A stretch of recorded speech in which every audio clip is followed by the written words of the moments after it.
Let me share with you my worst moments as an actor. They occurred when I was on stage with my scene partner. I knew I was supposed to feel something, but I felt nothing. I didn't feel it. I knew the director wanted me to feel it, but there's just nothing. And the harder I tried to feel it, the less I felt. If this ever happened to you, this lesson will help. And why all the I's? You'll find that out too. Phone and notifications switched off? Great. In our last lesson, we looked at the fuel for our acting, our instincts and our ego and our emotions. Now comes a really courageous move that separates the mediocre actor from the great actor.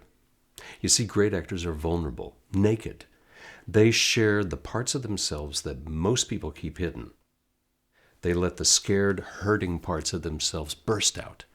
But as we learned in our last lesson, these are the same scared, hurt parts that are in all of us.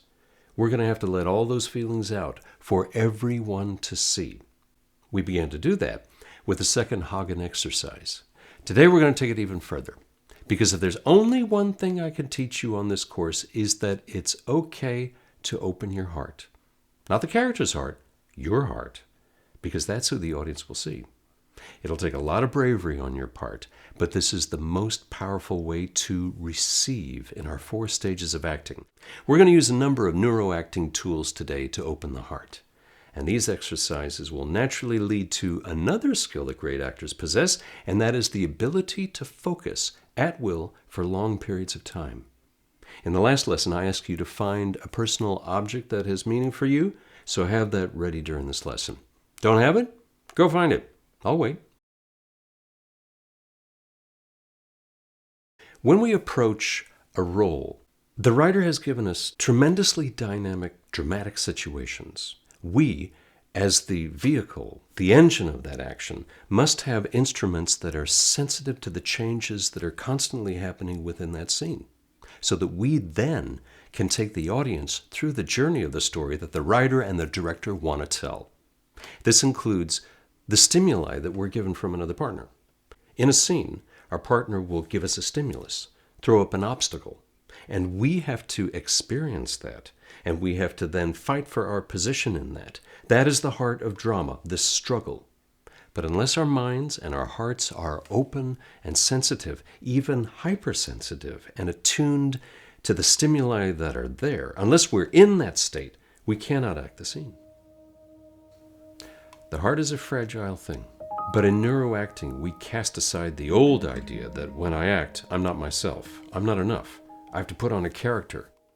I challenge you to have the courage to lay that aside, because if that's your belief, that positionality of a lack within yourself will create an insecurity. Am I entertaining enough? And a natural defensive posture. I'm not feeling what my character should be feeling, so I'll push out the emotions. When I said to you in the last lesson, I want to be hurt by you, what was your gut reaction to that? It's a very courageous, powerful statement. One of the most helpful pieces of technical advice given to me came from Lee Abraham, one of my teachers. He could see that I had talent, but he could also see how my chest was rigid and how I was blocking off natural feelings, and it just looked uncomfortable to watch. So he said simply, open your heart, soften the heart, and believe that it'll be safe. It took a while to believe him. But the moment I was finally able to do that, my natural sensitive nature that was always there but blocked in was finally allowed to be released in my acting. What a blow. No children. But it didn't happen immediately. You see, my dad died when I was 10 years old. And I learned to hold anxiety in my chest to protect myself from that trauma happening again. So I had to make it my karmic intention to release that tension so that I could be the artist that I had chosen to be. You may not have had a childhood trauma, but we've all spent our lives stuffing down our true emotions because society expects us to, and that's appropriate in society. Opening our heart is going to take practice, but it can be done. Let's go back to the neurology. Each time you send a signal to your brain to allow the heart to open, the more habitual and easier it becomes. And you can even begin to do it on command. Cool, isn't it? So in this lesson, I'm going to pass on some techniques that worked for me and my students, and hopefully save you some time. They're carefully put together to take you through opening your heart more and more. Two great tools to open your heart lie on either side of your heart, your lungs. Like you, when I first learned about breathing in graduate school, I listened and I nodded, but I thought, That has nothing to do with acting. trust me, it really does. Many people are prone to doing anxiety. I'm definitely one of them. It may be that some of us just operate with a higher voltage than other people. But for me, my anxiety started at the same time that I developed asthma, which, by the way, was a few months after the death of my father, and I think they were related. When we do anxiety, our breath is shallow, and we don't use the lungs as they were meant to be used. You see, the oxygen transfer really happens at the bottom of the lungs, where gravity pulls the blood. You get the right amount of oxygen, you calm the soul, and your heart opens up. If you do anxiety, though, you breathe in a quick, shallow way, but you pay a huge price. You see, your lungs are smarter than you are. They instinctively know that with shallow breathing, you must be under attack. And if that's the case, they're not processing enough oxygen, so they compensate by breathing faster, which then makes you blow off too much carbon dioxide. Now, about CO2. We often think that CO2 is a poison to our bodies, right? But you actually need a certain level of CO2 in the bloodstream to keep your airways open and your blood circulation moving freely. Anxious breathing makes us blow off too much CO2, so our lungs actually constrict to preserve the level of CO2 in our bodies. That's the opposite of what we actually want, right? All of this creates a spiral of anxiety and blocked emotions. It prevents us from experiencing any other feeling but low-grade anxiety. What's the solution? Making our breathing broad, open, and stable. We'll learn that now. In a few moments, I'm going to ask you to close your eyes during this entire meditation. Now, I know you'll want to open your eyes because we're all addicted to stimulation. But to open the heart, which is what we actors want to do, we need to reduce that outer stimulation so that the mind can get quiet and the heart can open. When the mind quietens, you can then listen with your gut. And most of your work as an actor will be listening with your gut. And trust me, that as you lay down these new neural pathways, you won't have to disappear to meditate every time you want to act. But for now, gently close your eyes. This meditation will help you to cultivate a stable, open, kindly awareness towards all your experience. Align your body as best you can, whether you decide to sit or lie down. Set yourself up to be as comfortable as possible. But if you're sitting, keep a straight back and feel the crown of the head float upwards. Give the weight of your body up to gravity. Allow the whole body to settle down onto the chair, bed, or floor, and gently rest your awareness inside the body. Feel the sensations and movement of the breath. Can you allow the front, sides, and back of the body to be massaged by the gentle rhythm of the natural breath?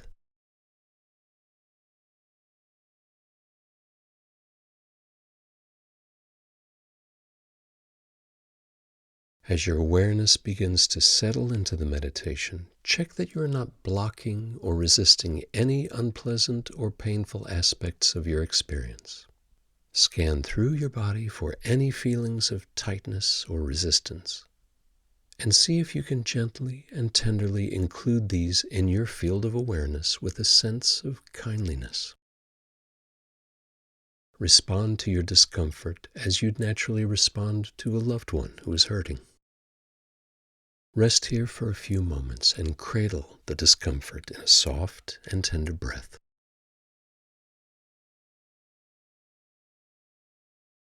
And if you have a strong sense of resistance, or your experience feels hard and defensive, then accept that this is just how it is in this moment, and cradle this in a tender and accepting breath.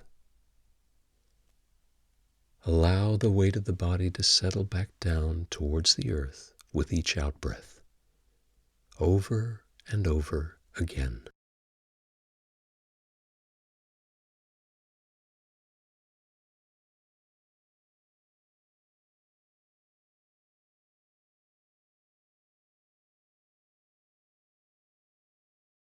And now, very gently shift the gaze of your awareness to settle upon the pleasant aspects of the moment. Rest your attention very lightly on anything pleasant, no matter how subtle. Something like a cool breeze on your face, the warmth of your hands, a pleasant sound, or maybe you simply notice an absence of the unpleasant. Be careful that you don't only value the big, intense experiences. Remember to pay attention to and appreciate the subtle or even ordinary pleasant experiences that are always there waiting to be noticed if you include them in the light of awareness in the right way.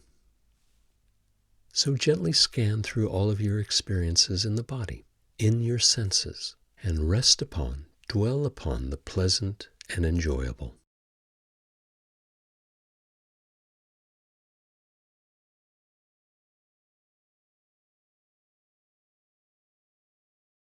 And now, if you imagine that you've focused on the pleasant and unpleasant aspects of the moment with a precise close-up lens of awareness, very gently widen your perspective to cultivate a wide-angle lens of awareness. Rest back in your experience, rest back in your body, and allow any unpleasant aspects of your experience to arise and pass away, moment by moment, without resistance or blocking. And allow any pleasant and enjoyable aspects of your experience to rise and fall moment by moment without grabbing onto them.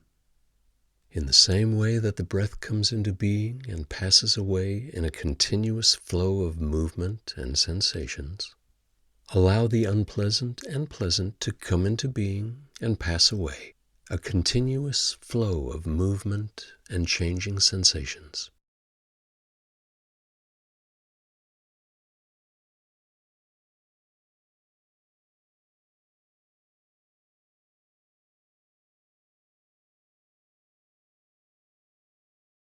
If you find images helpful, you can imagine the pleasant and unpleasant experiences are like waves on the ocean, continuously rising and falling. If you react to each wave of pleasure or pain with knee-jerk aversion or grasping, then your awareness is like a small dinghy or rowboat bobbing about at the mercy of each wave. But if you cultivate a broad, stable, non-reactive awareness that includes all of your experience with a sense of wholeness and balance, then your awareness becomes like a beautiful streamlined yacht carving its way through the sea. A yacht has a sense of ballast and depth, and also a tall mast providing height and perspective. Can you get a sense of your awareness being like this beautiful yacht as you rest, breathing in and out, including all of your experience within a fluid, open perspective, moment by moment?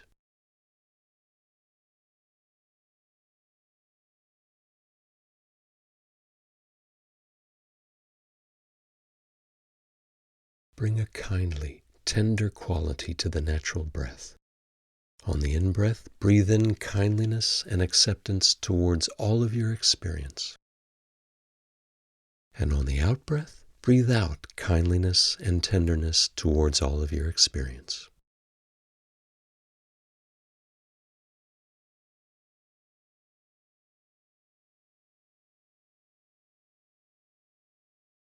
Rest here for a few moments within this broad, open, stable, kindly awareness towards all of your experience. Instead of your awareness being dominated by the surface waves of the passing sensations of pleasure and pain, see if your awareness can have the broad perspective of the whole ocean, broad, deep, and fluid, and saturated with kindness towards yourself. Just as the water of the ocean is saturated with salt, can you let your breath be saturated with kindliness towards yourself?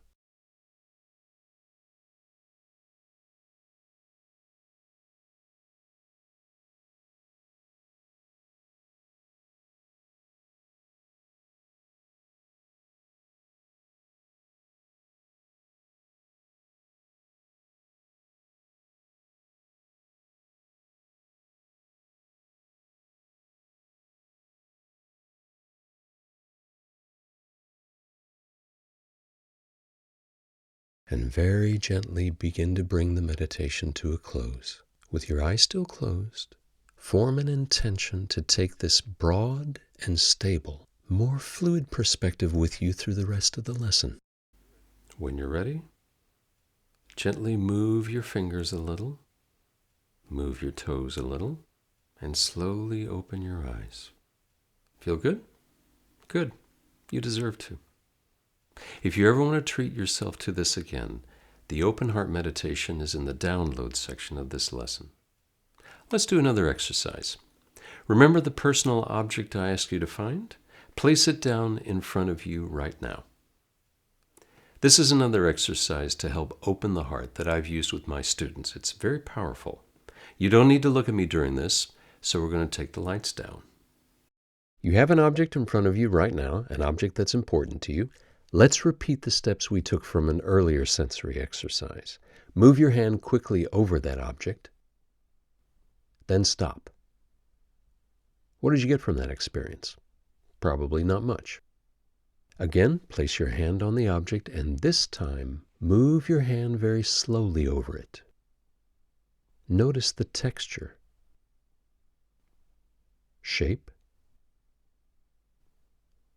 the temperature, how smooth or rough it is. Really take the time to see it. And begin to allow the memories connected with this object to return.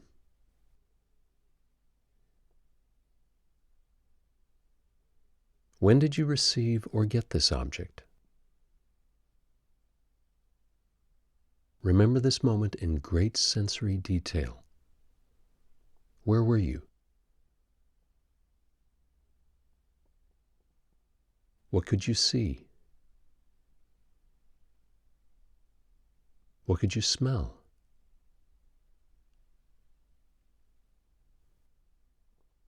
What sounds were around you?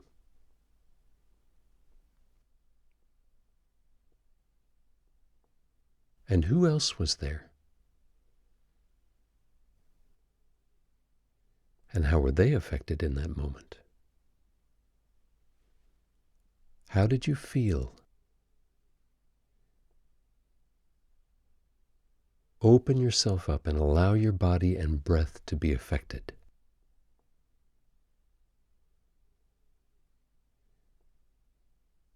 Allow yourself to connect with the object. Allow this connection to deepen.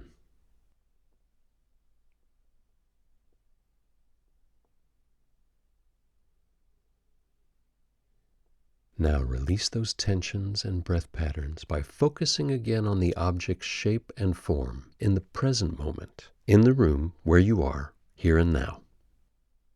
At any moment during these exercises, if you feel overwhelmed by the emotions, here's what I've learned. Anxiety is simply energy that we label as negative. It might be scary, but it's not debilitating, and it will pass. But sometimes we just have to sit in those feelings. In your course book for this lesson, I've included breathing exercises that helped me and many other artists. There's nothing wrong to ask for help. But you also have the right to celebrate that you have so big of a heart that it is really experiencing life. Hold on to that open heart feeling for this next exercise. Close your eyes one more time. I'll ask you to open them when the time is right. I want you to listen with your gut as I share something with you. Accept that you don't know what I'm about to say, just like when we're acting, but I want you to imagine that your name is Bobby and that I'm your brother, and I've always been a pain to be around, even an embarrassment. But listen to me as I open up for the first time about what it's like to be me as we're both sitting in a hospital. Don't feel the need to perform anything in response to our relationship. Just be with me and let whatever impulses that are created within you happen. Now, open your eyes. I could hear you trying to help me. I wanted to say I'm sorry, but I couldn't. So I'm sorry. But since I've been here, it occurred to me that you don't know what it's like. Do you want to know what it's like, Bobby?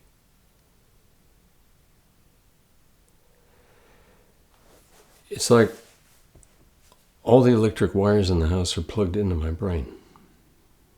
And every one of them has a different noise, so I can't think. Some of the wires have voices in them, and they tell me things like what to do. And the people are watching me. I know there really aren't any voices, but I feel that there are, and that I should do what they say or something will happen. I see things in the crowds. I see people looking at me and talking. I hear them talking about me. Sometimes I hear them planning to kill me. I don't want to. I want to be like everybody else. I want to be like you, Bobby. I can remember what I was like before. I was a class officer. I had friends. I was going to be an aeronautical engineer. Do you remember, Bobby? Do you remember me? I've never owned a car. I've never lived alone. I've never had a job.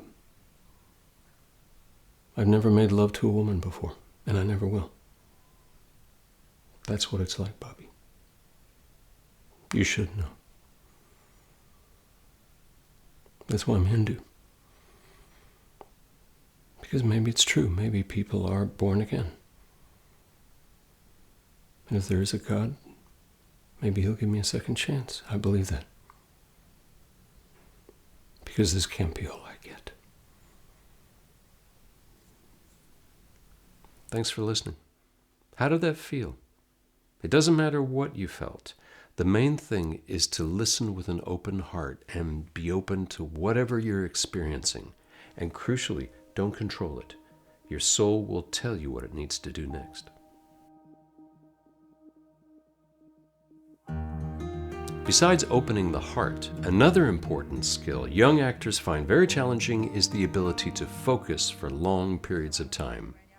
The best actors, Robert De Niro comes to mind, have this amazing ability to put all their focus on the other person, even when they're not looking at them. This note about focus is especially important for those of us who spend too much time on our phones, and that's only all of us. By working with students on the autistic spectrum, though, my interest in neuroplasticity has led me to believe what experts like Holly Bridges conclude, and that is that we're all actually rewiring our brains to have shorter attention spans. We are inducing a digital disability similar to autism, and we're preferring to communicate with this rather than face-to-face with another person. But acting is all about connecting, as we'll see in another lesson. If I'm not focusing on you, what am I focusing on? Myself. That's why at the start of this lesson, my worst memories of acting, where I couldn't feel what I was supposed to feel, now we know why. Because I wasn't focusing on you. Who was I focused on? Exactly. Wait till you get on a film set. When it was just me and David Tennant in Mad to Be Normal, it wasn't just me and David Tennant. It was about 30 other people looking at us, including Elizabeth Moss. Lovely soul, by the way. But there's so much going on, you must have the ability to have a laser-like focus on your partner for as long as you want to, and let all the other thoughts go, because the camera can see right into your mind. Let's try an exercise that enables us to sharpen our sensory skills. While doing it, I think you'll find it also brings calmness, clarity, and freedom to the mind, qualities that are necessary for opening our hearts to our scene partner. No need to close your eyes, just listen. Beginning. I am aware of beginning. Sitting down. I'm aware I'm sitting down. Breathing in. I know I am breathing in. Breathing out. I know I am breathing out. Listening. I know I am listening. Touching. I know I am touching. Thinking. I am aware of thinking. Experiencing fear. I am aware of feeling fear. Experiencing joy. I am aware of feeling joy. Intending. I am aware of intending. Finishing. I am aware of finishing. Some of my students find that the restlessness of the mind makes this almost excruciating. Let me tell you a law of the universe, though. Nothing good ever comes fast, and that applies to learning acting in a professional way. Fast acting is bad acting. Fast reinforces bad habits. Slow allows your brain to lay down new neural pathways. Let's begin to incorporate into our work what we've learned about opening the heart today. Cast your mind back to the third Udahagen exercise. Try the exercise again, this time after you've done some heart-opening work. See if the exercise has changed. And let me suggest some more ways to rewire the brain so you can undo the digital disability that we all have from overstimulation. Your auditions and jobs will go better, and you'll feel happier in yourself. I gotta tell you this, when I'm conducting classes, I get all my students to put their phones in this at the start of the lesson. The very first time we do it, they all go, "For 2 hours?" Sick. So, in the audio downloads for this lesson, you'll find an exercise that you can do outdoors in a park or in a nice place. You can improve your ability to focus by visiting an art gallery, either in person or online. Don't just glide by, dismissing the works that don't do it for you. Choose a painting and focus on it for a while. Get yourself in a position where you can completely focus on it so all your peripheral vision fades away. Be at one with the artist and the expression of their soul. What do you think was happening with them? What feeling does this stir in you? Now here's a challenge. I double dare you to do this. And remember, the exercises I give you are bigger than the exercises themselves. If you don't stretch, you don't grow. Introduce yourself to Beethoven, the most spiritual of composers. He summed up in music the raw nature of what it means to be human. If you got 20 minutes, find a quiet place where you can close your eyes, surrender to the music, and cross a bridge into an unearthly experience. Look in the downloads in the lesson for Beethoven's Piano Sonata 32, second movement. Or set aside an hour and experience the complete Ninth Symphony of Beethoven. Beautiful, organic progression from anxiety to desperation to surrender. I weep every time I hear it. And then it naturally progresses to the joy of connecting with humanity. If you have the courage to go there with him, Beethoven will melt your heart. Wow, so many feelings. Remember to set aside part of your day to have a gentleness break. Because we have this constant connection to technology, we don't allow ourselves to relax often enough. But when we do, we can then receive all of life in the heightened way that an artist needs to. So sometime today, take a walk, breathe deeply, listen to some birds, smell a flower, absorb the eternal, beautiful energy of nature. Run, swim, or bike, doodle or draw. Go sit in a spiritual place, or take a hot bath. Once again, Otsukaresama deshita, and stay on this brave path to opening your heart.